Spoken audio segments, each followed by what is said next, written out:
Dua etmənin fəzilətlərindən də biri odur ki, insanın başına hər hansı bir bəla gələcəksə, o bununla dəf olunur. Və bu barədə də Şeyxülislam İbn Teymiyyə özünün Məcmuül Fətavə əsərində buyurur ki, qəbildən olan ibadətlər insanın başına gələ biləcək bəlaları dəf eləyər. Ümumiyyətlə, insan dua eləyərkən ona 3 şeydən biri verilir.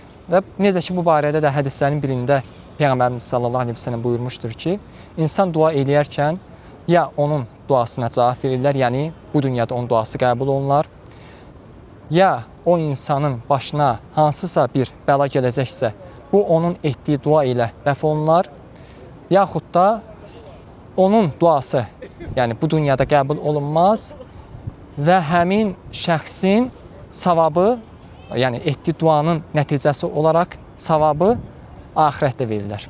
Yəni hər bir halda insan dua edərkən ondan karlı çıxır.